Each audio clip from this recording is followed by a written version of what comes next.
O texto diz assim: eis que certo homem, intérprete da lei, se levantou com o objetivo de pôr Jesus à prova. Ou seja, não era aquela curiosidade de ser beneficiado, era só, vamos ver se o cara é bom mesmo. Então ele perguntou: mestre, que farei para herdar a vida eterna?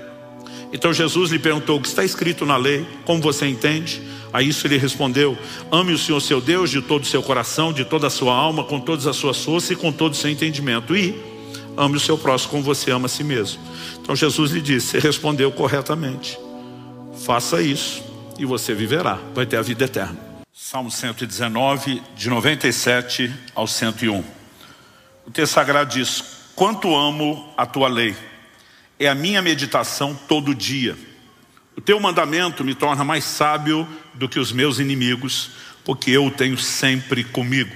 Compreendo mais do que todos os meus mestres, porque medito nos teus testemunhos. Sou mais entendido que os idosos, porque guardo os teus preceitos.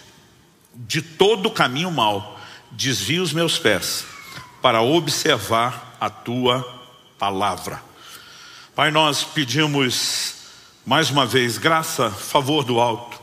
Pedimos que o Senhor nos permita, mais do que cumprir um protocolo de culto, de reunião, mais do que mere simplesmente, ó Deus, a rotina de parar para ouvir algo, nós clamamos que, mais do que informação, possamos ser estimulados na nossa fé, tocados pelo Teu Espírito, desafiados, ó Deus, não só ao entendimento, mas a um lugar de resposta, frutificação, ao resultado de um entendimento que não seja só natural. Nós clamamos em nome de Jesus. Guia-nos pelo Teu Espírito, o Espírito da verdade, nesse momento, em nome de Jesus. Amém. Bom, eu tomei essa declaração do salmista nesse salmo de exaltação à palavra. Eu quero chamar a sua atenção para a primeira frase do verso 97. Quanto amo a tua lei. Você pode repetir essa frase comigo? Diga: quanto amo a tua lei. Assim, uma versão um pouquinho mais empolgada. Sabe aquela que você espera a gente pedir para repetir, para usar só depois? Bem agora, né? Imaginando ter um ponto de exclamação no final e que nós vamos botar emoção junto nisso. Diga comigo: quanto amo a tua lei. Quanto amo a tua lei. Eu gostei. Agora eu queria pedir de novo só porque eu gostei de ouvir. Podemos dizer mais uma vez: quanto amo a tua lei. Quanto amo a tua lei. Cada vez que eu peço melhora, podemos fazer isso a manhã inteira. Não. O tema da minha mensagem hoje é amor pelas Escrituras. E eu quero tomar essa declaração do salmista, né, quanto amo a tua lei, como ponto de partida que remete a uma ação prática. E diz: é minha meditação todo dia, o teu mandamento me torna mais sábio, né? Eu sou mais entendido porque guardo os teus preceitos, desvio, né, os meus pés de todo mau caminho para observar a tua palavra. Algo que fará toda a diferença na minha e na sua vida. Quando falamos dessa vida prática que Deus nos propõe, começa pelo amor pela palavra de Deus, o amor pela Bíblia, o amor pelas sagradas Escrituras. E eu acredito que podemos dizer isso com toda certeza: se nós não amarmos a palavra de Deus, não nos envolveremos com ela de forma adequada. Agora, quando falamos o amor, ou a respeito do amor, né, o que é que significa amar? Quando você olha as próprias definições da Escritura envolvendo isso, de alguma forma o amor começa por um reconhecimento de valor, de importância, né? Ele sinaliza sempre uma perspectiva de interesse, ele sempre tem uma avaliação de benefícios, né? E são coisas que nós vamos encontrando ao longo das Escrituras. Quando a Bíblia fala do amor de Deus por nós, Romanos 8:32, se Deus não poupou nem mesmo a seu próprio Filho, antes o entregou por amor de nós, como não nos dará juntamente com Ele todas as coisas, né? Quando falamos disso, a gente percebe que Deus está atribuindo valor, demonstrando interesse de resgatar o ser humano, de cultivar relacionamento, a ponto de dizer: olha, se Deus deu o que Ele tinha de melhor, Ele faz qualquer outra coisa por você. Mas quando olhamos para esse investimento, Deus também está interessado na nossa pessoa, na comunhão, né? Mas no retorno do investimento. O livro do profeta Isaías, cerca de 700 anos antes de Cristo, já dizia lá no capítulo 53, falando sobre a obra messiânica: ele verá o fruto do penoso trabalho da sua alma e ficará satisfeito. Quando a Bíblia ordena, por exemplo, o marido amar a esposa, não trata disso só como um sentimento espontâneo, romântico, que surgiu quando, simplesmente ele olhou para ela e teve algo fisiológico despertado dentro de si, com a ajuda dos hormônios. A Bíblia fala de uma escolha, fala de uma decisão, e ela normalmente envolve não só essa atribuição de valor, mas o reconhecimento de algo. Por que normalmente a gente diz que os opostos se atraem quando falamos de casamento? Porque a gente enxerga no outro virtudes que nós não temos, Consciente ou inconscientemente a gente está procurando quais são os benefícios, os acréscimos que podemos ter no relacionamento. Aliás, o capítulo 31 do livro de Provérbios, que tem exaltação à mulher virtuosa, tem uma lista de tudo aquilo que ela faz, de como enriquece o lar, a família, não só diretamente a vida do marido. Então, junto com essa questão do interesse, do valor, temos a questão dos benefícios. Eu quero pegar esse combo com a definição de amor e dizer que quando olhamos para a palavra de Deus não deveria ser diferente. Eu vou destacar em primeiro lugar não só a necessidade, mas o poder do interesse. Quando falamos da prática da vida cristã, interesse que nós deveríamos sinalizar pela Escritura, porque se ele diz quanto amo a tua lei, justifica dizer minha meditação todo dia, porque se não abre a Bíblia nunca, não dá para dizer que ama, não dá para dizer que atribui a ela algum valor, porque não há uma sinalização prática de interesse. Mas eu também quero destacar qual a importância que a palavra de Deus deveria ter, no sentido do que ela também produz nas nossas vidas, o que ela vai produzir na nossa vida em Deus, na nossa vida espiritual, para só depois, em terceiro e último lugar, trabalhar a necessidade desse conhecimento e entendimento que também é destacado no Salmo. Então vamos começar pelo primeiro aspecto, o poder do interesse. Jesus diz em Mateus capítulo 6, verso 21, onde estiver o seu tesouro, aí estará também o seu coração. Embora Jesus comece falando de tesouros literais, riquezas terrenas, ele vai falar sobre juntar tesouro no céu, e aí já não estamos mais falando de tesouros literais. Mas Jesus está falando, chamando de tesouro, aquilo ao qual se atribui valor. E basicamente ele está dizendo que aonde existe percepção de valor, isso atrai seu coração. Aquilo ao qual você atribui valor, não apenas se torna um alvo a ser alcançado, mas também coloca diante de você um trilho para que você se mova em direção ao alvo. E se torna também a força motriz, que vai te empurrar no trilho em direção ao alvo. Percepção de valor, essa determinação de valor ou atribuição de valor, ela sempre vai ser uma chave para tudo, seja no plano espiritual ou natural. Então, por exemplo, quando alguém me diz que não tem tempo para alguma coisa, a minha primeira leitura que eu faço na minha cabeça é: o problema não é falta de tempo, é falta de atribuir valor a isso. Não estou nem julgando se aquilo deveria ou não ter esse valor, mas normalmente nós não podemos só dizer que não é tempo, porque se não justifica investir tempo, é porque não tem valor, e se tem valor, justifica-se investir tempo. Então eu tenho fase da minha vida onde teve coisas que não tinham nenhum valor, Exercício físico durante muitos anos para mim, eu li aquele texto que diz que exercício tem pouco proveito, como se tivesse escrito não tem nenhum proveito.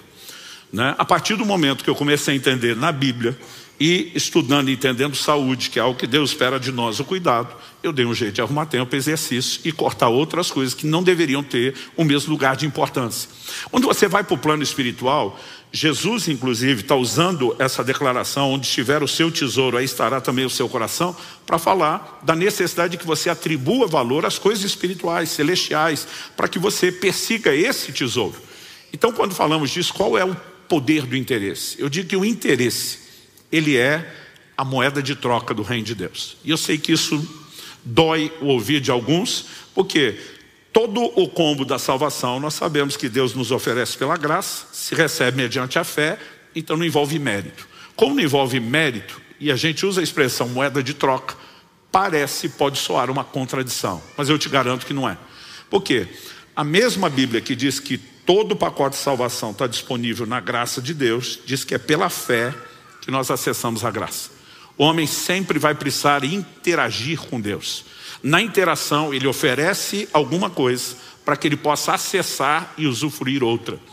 Então a figura utilizada na Bíblia, e Jesus utilizou essa figura, não só quando ele fala das 10 virgens, 5 nécias, 5 prudentes, e fala de gente indo comprar azeite. Você sabe que a aplicação do azeite está falando da vida espiritual, mas de maneira muito específica, quando você chega em Apocalipse capítulo 3, na carta à igreja, ao anjo de Laodiceia, o Senhor diz: aconselho-te que de mim compres ouro refinado pelo fogo, vestes brancas para que te vista, colírio a fim de ungir os teus olhos para que vejas, né? Jesus usa a analogia: eu quero que você compre de mim. Ele está falando de comprar com dinheiro? Não.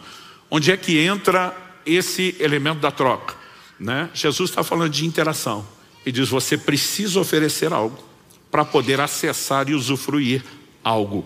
E ele não está falando necessariamente nem de mérito, nem tampouco de barganha. Mas essa ideia, essa analogia da moeda de troca, ela está presente nas Escrituras.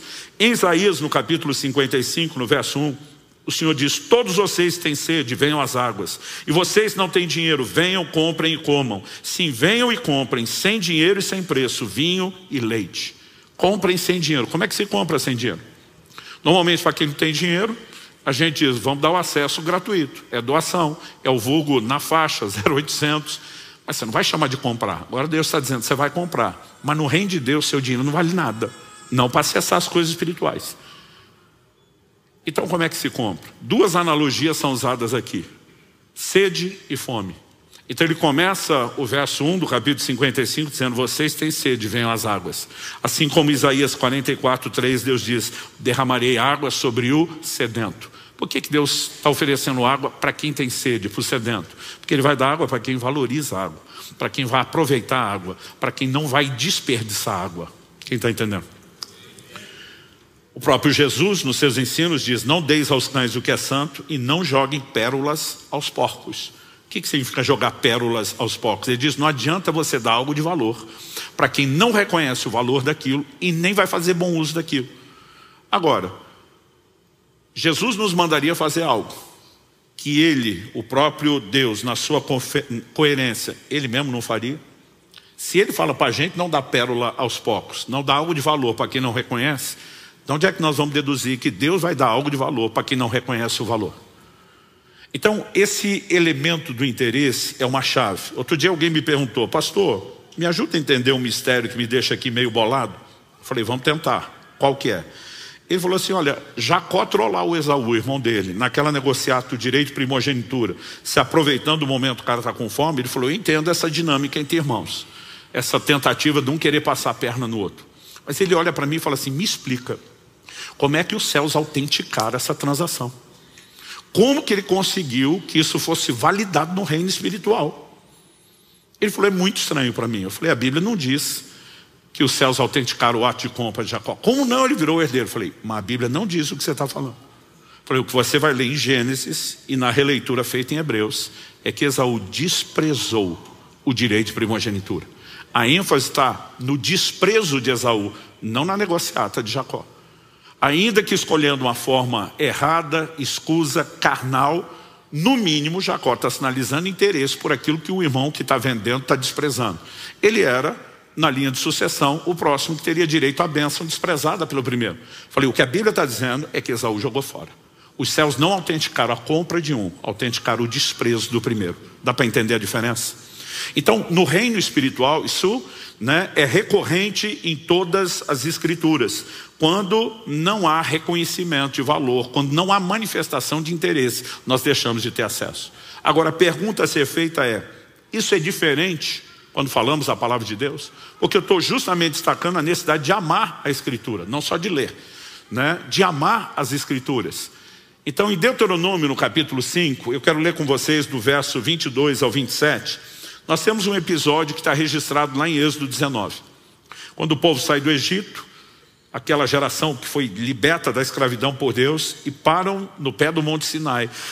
A Bíblia diz que a glória de Deus se manifestou no cume do monte. A nuvem escura da Shekinah de Deus desce. A Bíblia diz que houve relâmpagos, vozes, trovões, terremotos, e que a voz de Deus, junto com o som de buzina, de trombeta, se manifestou, e o povo ficou aterrorizado de ouvir isso. Hebreus 12 também recapitula esse episódio. Mas em Deuteronômio, e o significado do nome do livro Deuteronômio significa segunda lei, ou repetição da lei, né, a gente tem não só a repetição dos mandamentos mais importantes dados nos primeiros 4 livros do Pentateuco, mas uma espécie de highlights, os melhores e piores momentos daquela geração que sai do Egito rumo a Canaã. Aqui Moisés, 40 anos depois, está recapitulando, e ele diz, 22 ao 27, Deuteronômio 5. Quando ouviram a voz que vinha do meio das trevas, enquanto o monte estava em chamas, vocês se aproximaram de mim, todos os chefes das tribos e os anciãos, e disseram: eis que aqui o Senhor nosso Deus nos mostrou sua glória e a sua grandeza, e ouvimos a sua voz do meio do fogo. Hoje vimos que Deus fala com as pessoas e que elas permanecem vivas. Agora, pois, por que morreríamos? Pois este grande fogo nos consumirá. Se continuarmos a ouvir a voz do Senhor nosso Deus, morreremos. Afinal, de toda a humanidade, quem é que ouviu a voz do Deus vivo falar do meio do fogo, como nós ouvimos, e permaneceu vivo? Aproxime-se você, ouça tudo que o Senhor nosso Deus disser. Você nos dirá o que o Senhor nosso Deus lhe disser. Nós ouviremos e cumpriremos o que foi dito. Esse povo tem um privilégio que ninguém jamais teve: ouvir a voz audível de Deus, se manifestando de uma maneira clara. Mas eles vão para Moisés e diz: vamos combinar o seguinte, Deus fala com você, você fala para a gente, porque nós estamos assustados com esse negócio. A partir daquele momento, Deus nunca mais falou com o povo da forma como falou. A pergunta é por quê? Porque o povo manda em Deus? Então Moisés vai lá e diz: ó, o povo mandou o Senhor não falar mais com eles e mandou o Senhor falar comigo para eu falar para eles. E Deus diz: sim, Senhor. Não. Mas a partir daquele momento, Deus não fala mais diretamente com o povo, porque Ele não entrega nada de valor para quem não reconhece valor. Isso envolve inclusive a maneira como nos relacionamos com a palavra de Deus. Eu tenho falado muito nos últimos anos sobre o cuidado do corpo, que é uma mudança que eu vivenciei. E um dia desse eu comentei com alguém e falei: olha, nos últimos anos descobri uma Bíblia que parece que eu não enxergava. Alguém falou: pastor, como é possível? O senhor durante anos, estudando a Bíblia, amando a Escritura, não tem enxergado tudo isso que o senhor extraiu da Bíblia para ensinar a gente hoje. Falei: até que eu começasse a dar valor ao assunto, eu não consegui enxergar nada a respeito dele. Porque Deus não entrega nada para quem não atribui valor. Então, até o relacionamento prático com as Escrituras, a gente percebe como vai ser afetado por isso. Então, a declaração do salmista: quanto amo a sua lei, não é só para que fique bonito, para que soe, para que romantize a vida espiritual. Nós estamos falando de algo que é essencial na relação de cada um de nós com a Bíblia, com as Escrituras sagradas. Quem está entendendo? Então, se o interesse tem todo esse poder, e ele é tão necessário e inegociável, segundo ponto que eu quero abordar para a gente continuar construindo aqui o raciocínio é: qual a importância da palavra ou das Escrituras? Qual lugar de importância ela deve ter na nossa vida, de maneira a que a gente reflita de maneira prática esse interesse que nos dá acesso. E aí eu acredito que a gente tem que levar em consideração algumas coisas. E uma frase que eu quero começar afirmando é que a importância das Escrituras é proporcional, né? Está na mesma proporção a importância que nós damos ao próprio Deus. Bom, em primeiro lugar, como é que nós vamos dizer que o livro de Deus, onde Ele se comunica conosco, né, é algo sem importância, mas Deus é importante? Como que nós vamos simplesmente tratar disso? O próprio Jesus diz em João, no capítulo 14, no verso 21, aquele que tem os meus mandamentos e os guarda, esse é o que me ama. Ele está dizendo: não é possível você me amar e não amar o que eu falo, e não cumprir e obedecer o que eu falo, e não dar valor àquilo que eu falo. Então, assim, o lugar de importância da palavra de Deus está na proporção exata da importância que o próprio Deus tem para nós. E aqueles de nós que não abrimos a Bíblia vão ter que repensar, né, qual o lugar de importância que Deus tem. Porque não é possível que a gente simplesmente tente fazer essa separação. Em primeiro lugar, porque a revelação de Deus é por meio da sua palavra. Então, a Bíblia nos mostra em Deuteronômio 4, Moisés fala: olha, vocês ouviram a voz audível de Deus no monte, mas não viram nenhuma forma. Algo que a gente percebe ao longo das Escrituras é que Deus decidiu se conservar invisível aos nossos olhos. Então, como é que nós podemos conhecer o Deus que nunca apareceu com nenhuma forma? Por meio da sua palavra.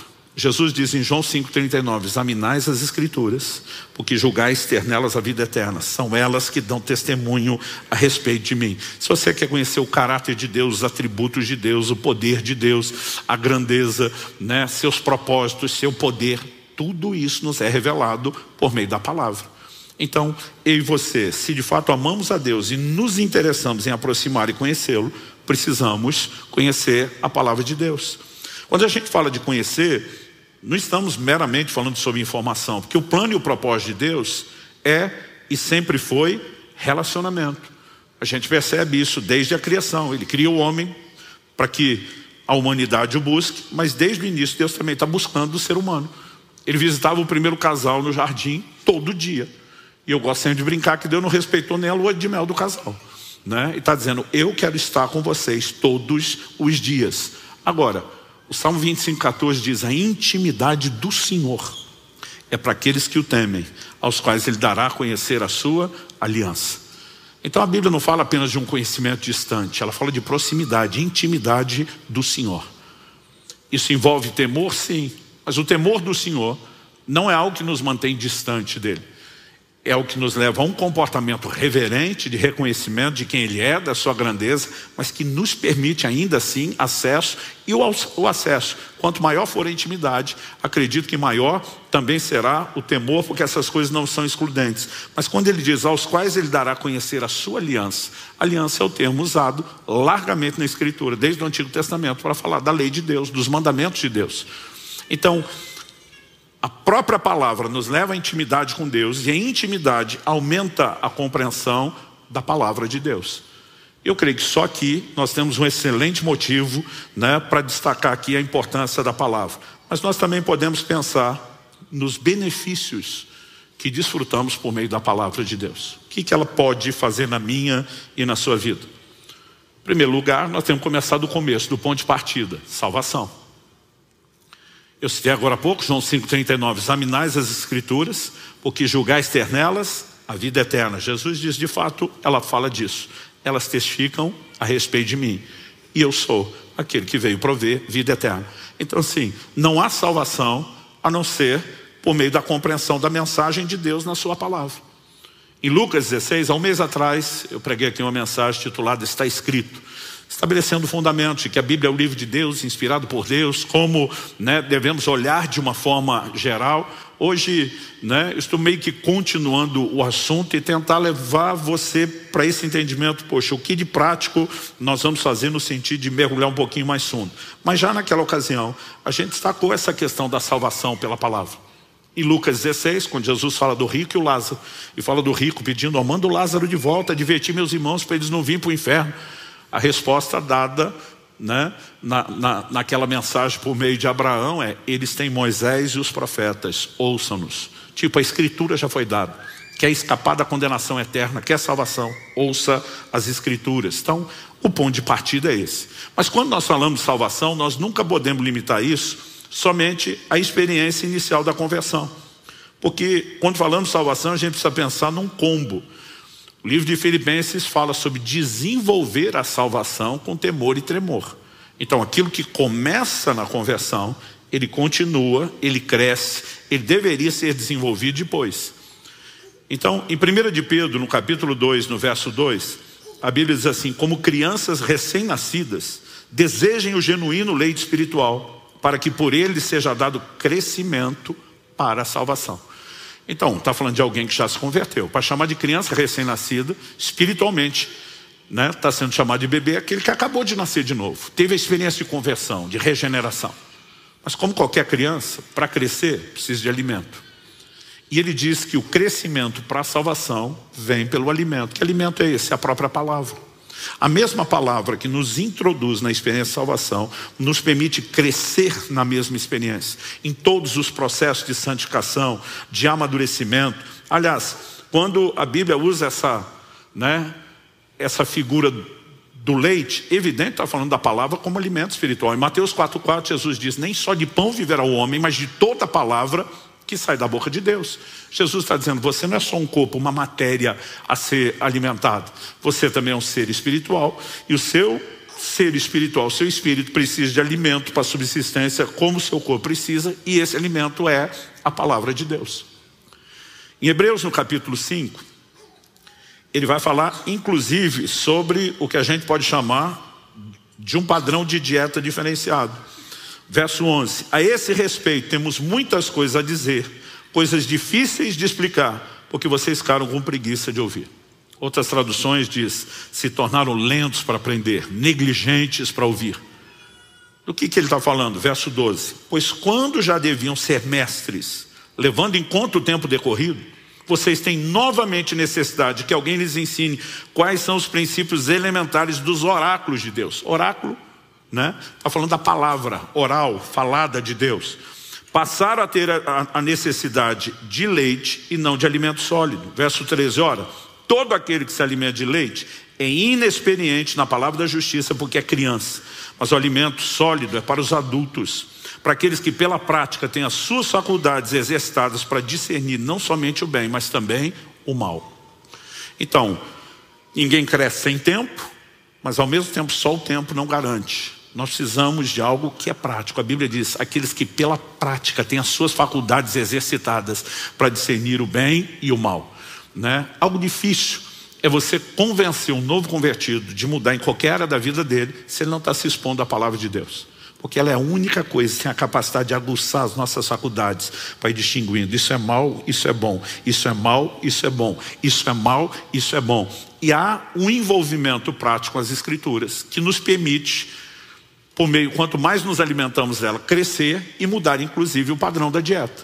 E coisas que no início eram difíceis de explicar não serão tão complicadas depois. Porque o problema não diz respeito só, né, a uma questão de faculdade mental, se eu tenho um nível de entendimento ou não. É que ele virá da própria Escritura e do próprio relacionamento prático com a palavra de Deus. Então, além do combo, né, aquele empurrão inicial da conversão, nós temos todo o crescimento para a salvação e um alimento, né, para o seu espírito. Mas a Bíblia também é alimento para a sua fé. Ela traz fortalecimento para a fé. Se a Escritura diz que o justo viverá da fé, que sem fé é impossível agradar a Deus, que sem fé ninguém recebe nada de Deus. Quando falamos da fé, nós estamos falando de algo vital, essencial.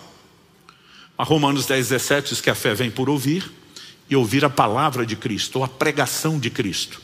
Então, como podemos esperar que haja fé para quem não alimenta a sua fé?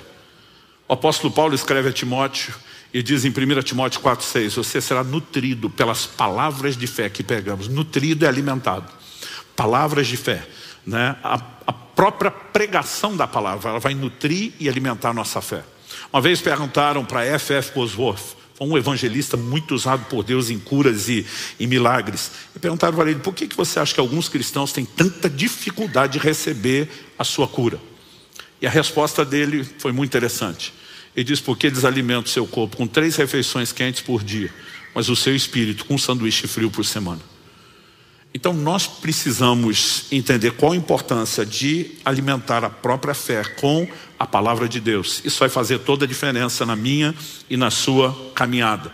Além disso tudo, nós precisamos entender que nesse crescimento da salvação, nesse desenvolvimento da salvação, o ser humano, ele é um ser tripartido, composto de 3 partes distintas. 1 Tessalonicenses 5:23 diz: o Deus da paz santifique o vosso ser completo, inteiro. Qual ser inteiro?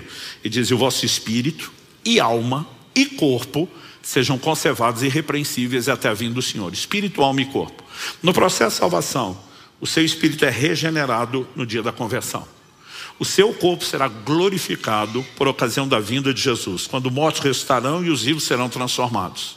E a sua alma, onde ela é tocada nesse processo? Evidentemente, depois da regeneração do espírito, antes da transformação do corpo. Tiago, capítulo 1, verso 21 diz: portanto, deixando toda a impureza e acúmulo de maldade, acolham com mansidão a palavra implantada em vocês, a qual é poderosa para salvá-los. A palavra implantada em vocês.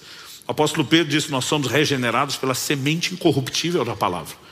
Só existiu fé inicial porque a palavra foi pregada, encontrou lugar no nosso coração. Ela produziu algo, ela foi a semente de Deus para o início do processo. Só quando a Bíblia diz: receba com mansidão essa palavra implantada, está dizendo a mesma palavra que entrou na sua vida e já produziu um nível de resultado. Você tem que se fazer vulnerável a ela e permitir que ela siga trabalhando. E acolher com mansidão é: baixa a guarda, joga fora suas defesas e deixa ela trabalhar com você.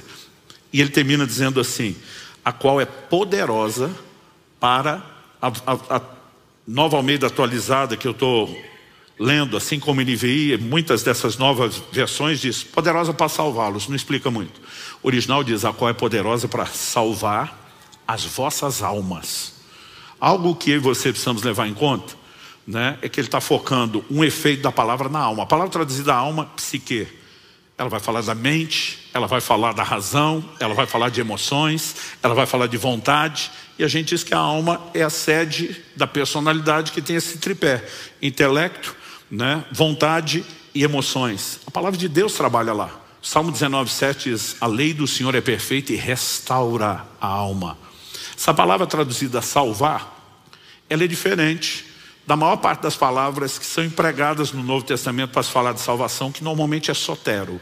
Essa palavra aqui traduzida salvar é sozo. O que é sozo? Você já deve ter lido nos evangelhos, onde Jesus curava um enfermo. Ele normalmente diz: tua fé te curou. As traduções mais antigas diz: tua fé te salvou. A palavra lá é sozo. Porque sozo pode significar salvação no sentido de alguém estar se afogando, você corre ajudar, mas ela também significa cura, restauração, libertação. E quando o sozo está sendo aplicado, está falando do quê? De uma cura, de uma restauração. Porque sua alma, diferente do seu espírito, não vai ser regenerada. Ela vai ser restaurada. Restaurada do quê? Eu e você, quando viemos a Cristo, a gente foi perdoado de toda a culpa e condenação. Você pode dizer amém? Só que a Bíblia diz que nós temos que remover os acúmulos. Outras traduções dizem o vestígio da maldade. Essa palavra no original, ela aponta para a ideia de resíduo. O que é o resíduo? O resíduo é o indício de alguma coisa que esteve lá e não está mais. Então um perito, quando vai avaliar a cena de um crime, ele vai avaliar vestígios e resíduos, né? Então ele consegue muitas vezes interpretar o que aconteceu a partir do que sobrou. A cena do crime só tem os vestígios. O que aconteceu já não está mais lá. Mas dá para saber o que teve presente olhando vestígios. Mesmo que Deus tenha removido a grande sujeira do pecado da nossa vida, nossa alma tem marcas. Nossa maneira de pensar foi programada ao comportamento velho. É por isso que Romanos 12 diz que nós temos que nos transformar pela renovação da nossa mente. Ninguém muda comportamento sem mudar valores. E como que nós podemos mudar nossa mente? Pela palavra de Deus. A gente tem que receber com mansidão essa palavra. Ela tem que reprogramar nossos valores. Ela precisa tocar nossas emoções. Porque muitos de nós temos uma história que, apesar de ter sido perdoado, regenerado, recomeçado, nós temos experiências de dores, de emoções deturpadas pelo pecado, pelas más experiências. E não há nada que tenha o poder de gerar tamanha restauração e conserto em mim e você, uma ação da palavra de Deus. Ela vai moldar a nossa vontade, ela vai moldar a nossa forma de pensar, ela vai sarar nossas emoções, e nós precisamos desse processo. Ele é inevitável naquilo que a gente define como santificação. Além de tudo isso, eu poderia acrescentar aqui um último tópico. Falei da salvação, do crescimento espiritual, do fortalecimento da fé, da restauração da alma. Um último tópico: vitória sobre o diabo. Em 1 de João, no capítulo 2 e no verso 14, é lógico que João está falando numa figura espiritual. Ele vai falar de filhinhos, de pais e de jovens. Ele não está falando só da idade cronológica. Ele também fala de gente que é nova na fé. Ele fala de alguns que já avançaram. E fala daqueles que já estão exercendo paternidade espiritual. E diz: filhinhos, escrevi a vocês porque conhecem o Pai. Pais, escrevi a vocês porque conhecem aquele que existe desde o princípio. Jovens, escrevi a vocês porque são fortes e a palavra de Deus permanece em vocês e vocês já venceram o maligno. Há uma relação entre a palavra de Deus na nossa vida e o poder de vencer o diabo. Como foi que Jesus enfrentou Satanás na tentação do deserto? Está escrito, está escrito, está escrito. Em Efésios 6, Paulo diz que em toda a armadura de Deus, um conjunto de armas, que na sua maioria é constituído de armas de defesa, nós temos uma arma ofensiva de ataque. Qual é? Ele diz: a espada do Espírito, que é a palavra de Deus. Então, nós temos uma ferramenta para vencer o reino das trevas. Você olha para esse combo, para esse pacote de benefícios, a pergunta é: como não atribuir valor a algo tão essencial? Não é meramente a questão do meu interesse. Eu preciso disso porque é do meu interesse. Deus está dizendo: sim, eu dei isso para o seu benefício e eu quero que você reconheça o benefício para usar. Ele vai dar água para o sedento, porque o sedento sabe que precisa da água e a água vai fazer diferença. Ele está falando sobre quem tem fome, comprar dele alimento, porque sabe que precisa e vai fazer diferença. E quando nós reconhecemos o poder de ação da palavra de Deus, isso nos ajuda na atribuição de valor, que por sua vez nos faz acionar a lei ou o poder do interesse. Quem está entendendo? George Miller, um gigante da fé contemporâneo, ele dizia, contemporâneo comparado aí desde a época dos apóstolos, né? É lógico que ele já partiu para estar com o Senhor há um certo tempo, mas ele dizia, o vigor de nossa vida espiritual está na proporção exata do lugar que a Bíblia ocupa em nossa vida e em nossos pensamentos. Não tem como discordar de uma frase dessa. Então, o valor ou a importância das Escrituras é proporcional à importância que nós damos a Deus. Agora, voltando à declaração inicial do Salmo 119, 97, quanto amo a tua lei, é minha meditação todo dia. A gente precisa entender que o amor, né, pela palavra, essa atribuição de valor, de demonstração de interesse, tem que nos levar a um lugar prático de envolvimento com ela. Porque toda essa ação dela só vai acontecer na minha e na sua vida se a gente se expor ao conteúdo da Escritura. Não adianta você dormir com a Bíblia debaixo do travesseiro. Outro dia um falou para mim, não, eu deixo a Bíblia ligada à noite assim, o áudio, para eu aprender por osmose. Eu falei, grande demonstração de interesse. Fico imaginando se eu falasse para minha esposa, toda vez que você quiser falar comigo, fala quando eu estiver dormindo, né? Porque eu não tenho. Que relacionamento vai durar desse jeito? Ele está dizendo para Deus, o Senhor fala comigo quando eu estiver dormindo, ou seja, não vou te dar atenção nenhuma porque o Senhor não merece isso. Então, de maneira prática, eu e você precisamos entender a necessidade de conhecimento para que o conhecimento que nós recebemos da palavra de Deus possa trabalhar em nós e nos aproximar de Deus. Então, Colossenses capítulo 3, verso 16 diz que a palavra de Cristo habite ricamente em vocês.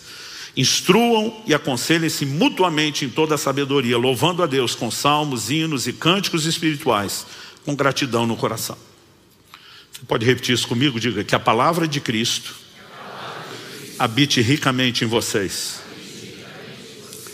Agora, ele fala, instruam-se e aconselhem-se mutuamente. Então, qual a razão para eu estar cheio da palavra? Porque eu preciso transbordar o conteúdo e ajudar outros. Da mesma forma como eu vou aconselhar e instruir outros, outros me aconselharão e me instruirão. Deus nunca vai dar toda a revelação para uma pessoa só. Quando você olha para o Velho Testamento, o próprio Deus fala de Moisés de uma forma e diz, não tem nenhum profeta que chegue perto do nível de Moisés. Números 12, 6, Deus diz, se há profeta no meio de vocês, eu, Senhor, me faço revelar a ele por meio de sonhos, visões, enigmas. Deus está dizendo, as mensagens sempre serão codificadas e não muito claras. Mas ele diz, com Moisés, meu servo, não é assim. Com ele eu falo face a face, como um homem fala ao seu amigo. Agora, apesar de Moisés estar nesse nível de revelação, ele mal saiu com o povo do Egito e tem a responsabilidade de cuidar daquela turma, ele está se matando porque ele tenta pessoalmente aconselhar cada um naquela multidão. Era algo impraticável. Jétro, o sogro dele, chega e diz, o que é que você está fazendo? Você vai se matar e vai matar o povo.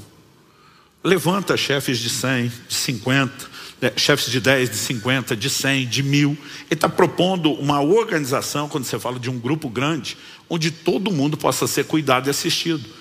Ela é tão lógica, ela é tão básica quando se fala de administração, de gestão. Davi incorporaria isso no seu exército, na sua estrutura militar. No Novo Testamento, todo o princípio de cuidado, ele vai sendo delegado em vários níveis de ministério e as igrejas nas casas, como nós temos as nossas células, né? O conselho de Jétro não foi registrado na Escritura à toa. Está lá porque Deus queria que a gente entendesse. Aliás, o Jétro, quando fala assim, diz, se o Senhor confirmar, tipo, você ouve Deus direto, vai ver e checar com ele se eu não tenho razão. Eu imagino Moisés dizendo para Deus, e aí? E Deus, ou seu sogro, né? Deus não faz questão de falar tudo direto com cada um de nós. A gente ficaria muito orgulhoso e arrogante se isso acontecesse. Ele quer que a gente aprenda uns com os outros, que a gente ensine uns aos outros e haja sempre essa dinâmica de enriquecimento. É por isso que ninguém pode se isolar na vida cristã, né? Alguém falou outro dia, pastor, eu acho muito lindo a maneira como o senhor se dispõe a correr o Brasil para ensinar. Eu falei, mas a bênção é que eu não corro só para ensinar. né? Quanto mais eu corro ensinar, mais eu aprendo. O tempo todo eu estou sentando com pastores, com líderes, ouvindo as experiências, percepções, os insights que tem da palavra, né? Às vezes cada grupo tem uma revelação mais forte numa área. Essa troca de figurinhas é importante, é fundamental. E a gente precisa disso, tanto receber como também dar. Mas, para a gente poder compartilhar, a gente tem que ter o que compartilhar, né? E aí eu e você precisamos entender a importância dessa declaração dele. É minha meditação todo dia, né? Eu acho curioso porque esse Salmo 119 não é atribuído a Davi, nem a Salomão. Se fossem os reis, a gente vai entender o que diz Deuteronômio 17, 18 e 19. Antes mesmo de Israel ter um rei, Deus já estabeleceu na lei. O dia que vocês tiverem um rei que os governe, esse rei tem que ter uma cópia do livro da lei. E terá que ler o livro da lei do Senhor todos os dias da sua vida. Tirando os sacerdotes, que tinham acesso à lei e eram os que ensinavam ao povo, mais ninguém além deles, a não ser o rei, tinha uma cópia. Porque não era fácil ter cópia da lei de Deus, gente. Tudo isso era transcrito de forma manual. E numa época que não era nem papel e caneta. Quando você olha o trabalho que dava fazer aqueles manuscritos, os pergaminhos antigos, né, era um grande desafio. Agora, Deus está dizendo, pelo menos quem vai governar a nação, além do grupo que ensina, precisa saber o que a lei diz. Agora, nós temos a declaração de um salmista, né? Alguém diz, então talvez fosse um sacerdote. Mas ele está falando de meditar, ele não está falando só de ler. Porque às vezes eles praticavam a leitura das escrituras publicamente, nos sábados, e depois meditar é você processar aquilo que ouviu. Mas ele fala de um relacionamento que é diário. Aliás, nós precisamos entender, Deus desde o Éden visitava o homem diariamente. A Bíblia diz, as misericórdias do Senhor se renovam a cada manhã. Paulo diz, ainda que o homem exterior se corrompa, o interior contudo se renova de dia em dia. O relacionamento com Deus é diário. E qual deveria ser o seu relacionamento com a Bíblia? Diário. Não é possível alguém acreditar que não precisa ler a Bíblia, que pode ouvir um sermão uma vez por semana no domingo e que isso é o que ele precisa. O que a gente tenta fazer aqui é algo que deveria ir além da leitura e da meditação. Então, normalmente eu olho para as escrituras e vejo, a gente precisa de leitura, e numa época onde todo mundo pode ter a cópia do livro da lei, não só impressa, né? As versões digitais, não há nada que justifique eu e você não lemos isso diariamente. Segundo, é só leitura? Não. Depois de ler, a gente tem que processar. Falando na linguagem dos animais que ruminam, pegar a vaca, por exemplo, primeiro ela enche a pança de capim, depois ela vai para um canto, pegar aquilo e ruminar, mastigar de novo, né? A gente tem que ruminar as escrituras. Tudo aquilo que Deus fala no seu momento de leitura, de pregação. A gente tem um estilo de vida tão corrido que a gente simplesmente vai lá depois e desliga, né? Mas a gente tem que continuar. São avaliações práticas. Minha vida está refletindo isso? Onde eu posso ajustar alguma coisa? Né? Você fica ali tentando ligar os pontos. Por que esse texto e aquele outro, né, parece que não estão dessa forma? Esse processo de meditação é uma chave. Mas nós ainda podemos falar do que Jesus diz, examinai as escrituras. Examinar é estudo profundo, é minucioso, né? Agora, normalmente as pessoas chegam e me perguntam, pastor, como é que eu estudo? Como que eu interpreto a Bíblia? Eu falo, antes de mais nada, você tem que ler. É a mesma coisa você querer montar um quebra-cabeça sem ter as peças todas, né? Então você vai ter que estar familiarizado com o conteúdo. Quanto mais ler, mais peça você tem. Daqui a pouco você pode entender como montar o quebra-cabeça. Mas tentar entender quando você tem um pouquinho de peça não faz muito sentido, né? Então a gente pode ir crescendo da leitura para a meditação prática até que se chegue no estudo. E aí a gente precisa entender algo que eu não tenho tempo, não é o propósito fazer aqui, mas diz respeito, né, a esse lugar de estudo que nos ajude a interpretar a Bíblia. Em Lucas, no capítulo 10, dos versos 25 a 28, a Bíblia diz que um escriba, quem eram os escribas? Os copistas, esses ficavam fazendo as cópias manuais, né, da lei de Deus. Ou seja, pensa na turma que estava familiarizada com o conteúdo, era eles. Eu na minha adolescência escrevi livros inteiros da Bíblia à mão, transcrevendo à mão, né? Muitas vezes eu li em voz alta, muitas vezes transcrevia, porque eram formas de memorizar as escrituras. Os caras viviam disso. Então eles passaram a ser chamados de intérpretes da lei, porque eles tinham o conhecimento do todo e a capacidade de conectar os textos e responder às perguntas. O texto diz assim: eis que certo homem, intérprete da lei, se levantou com o objetivo de pôr Jesus à prova. Ou seja, não era aquela curiosidade de ser beneficiado, era só, vamos ver se o cara é bom mesmo. Então ele perguntou: mestre, que farei para herdar a vida eterna? Então Jesus lhe perguntou: o que está escrito na lei, como você entende? A isso ele respondeu: ame o Senhor seu Deus de todo o seu coração, de toda a sua alma, com todas as suas forças e com todo o seu entendimento, e ame o seu próximo como você ama a si mesmo.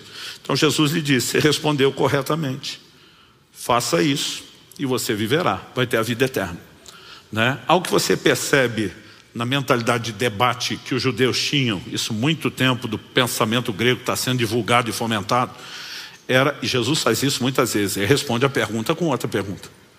O cara chega e diz: quero sua definição, o que é que eu preciso fazer? Jesus, na verdade, respondeu a pergunta com duas, né? As duas basicamente são a mesma coisa, mas a gente pode desdobrar. O que está escrito na lei? 2, como você entende? Porque não adianta discutir o que entende se nem sabe o que está escrito. Mas depois que sabe o que está escrito, e agora, o que é que você faz com o que está escrito? Esse é um segundo aspecto, né? Então, por exemplo, não adianta apenas saber o que está escrito e botar a peça no lugar errado do quebra-cabeça. Não vai fazer sentido no final. Então, quando na tentação do deserto, Satanás diz para Jesus: por que é que o senhor não pula do pináculo do templo que está escrito? E aí vai estar uma porção do Salmo 91 que fala da proteção de Deus por meio dos anjos. Jesus responde: também está escrito. E esse também está escrito nos ensina o quê? Quem explica a Bíblia é a própria Bíblia. E Jesus não está negando que o que o diabo falou está na Escritura, mas está dizendo alto lá: a aplicação que você está fazendo disso não condiz com o restante das Escrituras. O Salmo 119, 160 diz: a soma das tuas palavras é a verdade. É o todo das Escrituras que nos permite. Então tem que saber o que está escrito. Aí depois vem: como entende, né? E interessante que ao olhar para as Escrituras, você vai ver essas duas coisas sendo valorizadas. Atos 17:11 fala dos crentes de Bereia, falamos disso no mês passado, que eram mais nobres que os de Tessalônica, porque examinar a Escritura. Vamos ver se está lá, vamos ver se está lá. Mas além de saber o que está escrito, como é que se aplica? Atos 8 nos mostra lá no verso 30 que Filipe, quando sai daquele avivamento de Samaria, dirigido pelo Espírito Santo para encontrar aquele etíope que está voltando, né, de Jerusalém, onde tinha ido adorar a Deus, a Bíblia diz que o Espírito Santo fala para Filipe: ajunta-te à carruagem. E o Filipe só consegue o trote da carruagem que estava em forma, tá, gente? Isso também merece a nossa atenção aqui. E está lá, trotando do lado, e está ouvindo, porque eles liam as Escrituras em voz alta. Eu sempre digo às pessoas: no seu momento, no quarto, não precisa ser a voz tão alta, mas que você consiga se ouvir é uma ótima experiência, né? E ele percebe que o cara está lendo, ele sabe o que está lendo, e correndo do lado ele pergunta: você entende o que lê? Tem gente que fala: pastor, eu leio, mas não entendo. Eu digo: mas não vai entender se não ler. Então tem que ir insistindo, aumentando quebra-cabeça, né? Mas depois vem a questão da compreensão. Quando nós somos mais novos, a gente precisa de instrução de outros. À medida que amadurecemos, a Bíblia diz: espera que a gente se torne mestre. Ou seja, agora nós vamos instruir como fomos instruídos, porque isso também é parte dessa dinâmica. E a gente vai ter que considerar o todo, né? Nós vamos ter que entender essa perspectiva de um olhar mais abrangente e completo. E para isso é necessário que tenha conhecimento.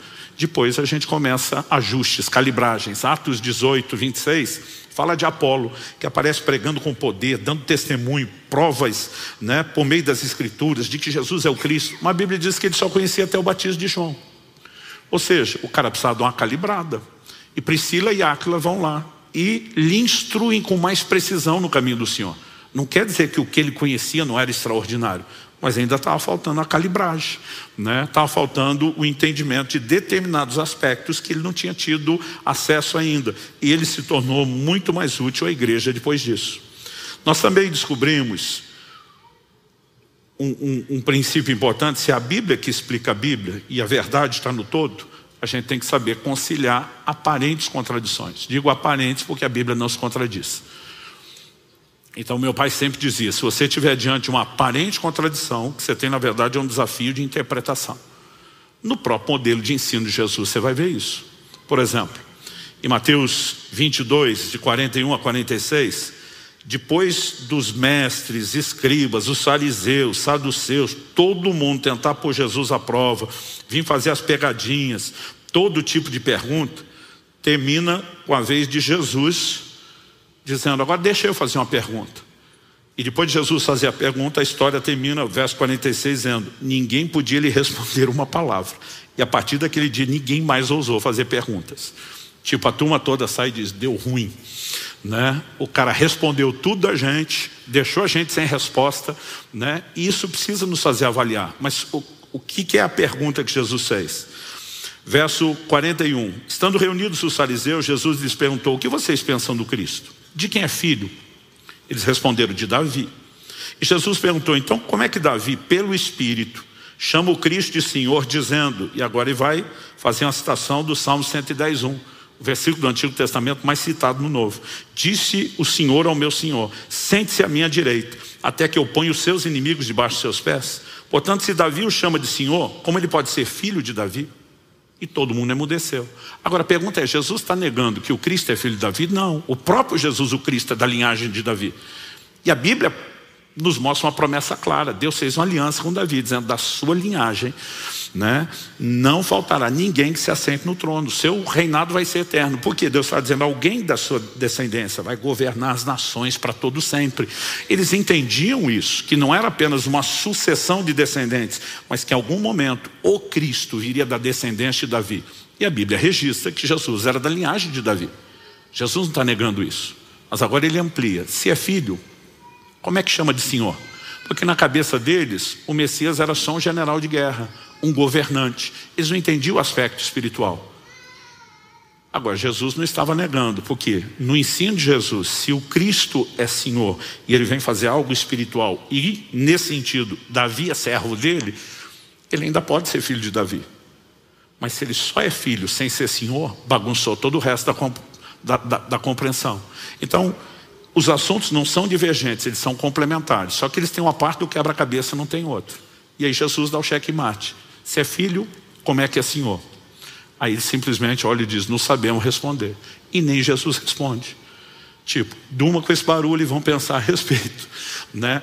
Eu creio que em algum outro momento vale, se não for no domingo, a gente tem um dia especial aqui para ter uma aula só sobre interpretação bíblica. Mas o que eu e você precisamos aprender é que tudo começa a partir de uma leitura, meditação, e depois nos expomos ao estudo, né? Eu falei isso mês passado aqui quando preguei Está Escrito, e vou dizer: meu sonho, né, é que a gente chegue a um lugar de amor pela palavra, que as vagas da escola bíblica estejam sendo disputadas, não a tapa, porque os crentes não chegam nesse nível, né, mas que a gente de fato possa valorizar. Nós nunca tivemos tanto conteúdo disponível e gratuito.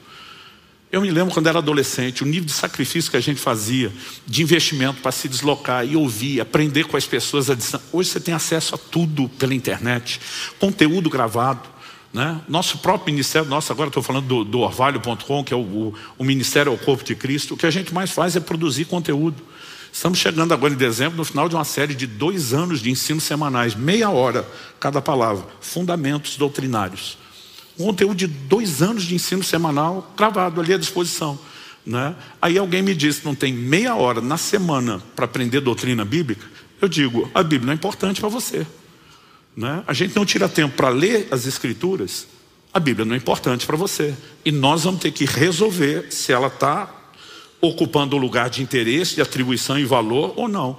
Porque se a gente diz: quanto amo a tua lei, tem que dizer: é minha meditação todo dia, meu entendimento está aumentando. Porque o versículo inicial que nós lemos, ele diz: tenho mais entendimento que meus mestres, mais do que os idosos. Ele está falando de um entendimento que vai se tornando progressivo, porque ler e meditar todo dia não nos deixa estagnados, nos faz crescer na compreensão da palavra de Deus. Quem está entendendo, diga amém. Terminando, eu quero citar uma frase de A.W. Tozer, dos meus escritores prediletos: nunca vi um cristão útil que não fosse estudante da Bíblia. Não importa o que se avalie ao longo da história. Eu amo ler a biografia de homens e mulheres de Deus, né? Essa frase se sustenta: não tem um cristão que faça diferença, seja útil, seja frutífero, que não estude a palavra de Deus. Uma das memórias mais fortes que eu carrego quando eu penso na pessoa do meu pai né? É a imagem que eu tenho dele sentado. Papai não tinha escritório, então a mesa da sala de jantar era o escritório dele. Aqui ficava assim, quando não era horário de refeição, estava aquele monte de versão de Bíblia, comentário bíblico aberto, papai estudando, né? A gente podia passar, fazer barulho, parece que não tinha o que mexer naquele mundo dele. E aquela imagem é o que eu tenho forte. Ele nos ensinou, não só por preceito, mas pela prática, amar a palavra de Deus, valorizar as escrituras. E só para recapitular o que já falamos, o que é que significa em termos práticos amar a palavra de Deus? Devemos reconhecer o poder do interesse, a importância da palavra, que é o que vai nos levar à atribuição de interesse, e o resultado direto, a necessidade de conhecimento. É minha meditação todo dia, eu vou crescer em sabedoria. Essas coisas estão todas interligadas e amarradas, não só no texto, mas na prática do dia a dia da vida cristã. Então eu quero te encorajar. Programe-se para ler, para estudar, para aprender sistematicamente a palavra de Deus, né? A princípio, quando preguei a mensagem do Está Escrito, eu tinha pensado em enfileirar 2 ou 3 domingos falando só de Bíblia. Eu entendi de Deus que deveria espaçar isso um pouquinho, e até o fim do ano eu ainda quero tocar algumas vezes em assuntos relacionados, porque eu já quero não só trabalhar uma informação que serve para sempre, mas quem sabe talvez a gente entrando no nosso 20º ano de igreja, a gente não tenha uma mobilização para a leitura bíblica como nunca antes. Não só nos 100 dias da palavra, né? São questões que a gente só precisa se organizar, gente, né? Me parece que esgotou no primeiro culto, não sei se já conseguiram repor isso, mas se não tiver hoje vai ter a partir dos próximos domingos. Nós temos a livraria do Alcance Social, que ajuda a bancar inclusive os nossos projetos sociais, uma Bíblia publicada pela Mundo Cristão chamada Bíblia 365, que é ela. Pegaram todo o conteúdo, dividiram em 365 dias. Então, lá você não tem capítulos nessa Bíblia. A divisão é 1º de janeiro, 2 de janeiro, 3 de janeiro, né? E cada dia do ano tem uma porção do Antigo, uma porção do Novo Testamento, de Salmos e Provérbios. Provérbios são só alguns versículos que eles dividiram, né, Provérbios para os 365 dias do ano, como fizeram com Salmos. Porque tem gente que fala assim, eu não lembro onde eu estava lendo, eu não lembro onde eu parei, né? E é uma ferramenta para você ler a Bíblia uma vez por ano. Isso vai te custar 3 capítulos e 1/4 capítulo da Bíblia por dia, né? Não diga que você não tem tempo, que ainda dá para parcelar um de manhã, um no almoço, outro de noite, por mais corrido que seja a sua vida. Então assim, o que a gente só precisa é se organizar, e hoje há inúmeras ferramentas. Estou citando essa que é uma delas. Eu acho que ler a Bíblia uma vez ao ano é o mínimo que o crente deveria fazer, né? Para quem entra no modo de amor mesmo pela palavra, ele vai ter que aumentar isso em algum momento. Mas a gente tem muitas formas e maneiras, e eu quero te encorajar. Se organize, se programe. Nós temos, né, muita gente vivendo estações diferentes da fé. Temos novo convertido, tem gente mais velha. Lógico, se espera de quem tem mais tempo de caminhada mais do que quem está começando. Mas de maneira prática, que cada um de nós possa entrar nesse lugar de, como salmista, dizer: quanto amo a tua lei, ela é a minha meditação todo dia. Amém? Você recebe essa palavra em nome de Jesus? Feche seus olhos um instante. Pai, nós pedimos que de fato haja não só percepção intelectual, natural dessas verdades e da sua importância, mas haja aquele brilho, aquela iluminação interior que só o Espírito da verdade pode produzir em nós. Nós oramos por despertamento, nós oramos pela fé que a tua própria palavra produz, nós oramos por resposta, nós oramos por interação, que a tua palavra ganhe um novo lugar de importância no nosso coração, nas nossas casas, na nossa vida. Que haja, ó Deus, de fato uma vida de amor pela palavra, pelas Escrituras, que não só seja sustentada na vida de cada um de nós enquanto indivíduos, mas que ela seja, ó Deus, propagada, divulgada, multiplicada, que ela se torne contagiante. Nós clamamos em nome de Jesus. Estende a tua mão, toca-nos, e que o Senhor encontre em nós lugar de resposta. É a nossa oração em nome de Jesus. Amém. Confira esta outra linda pregação que pode tocar seu coração e inspirar sua fé.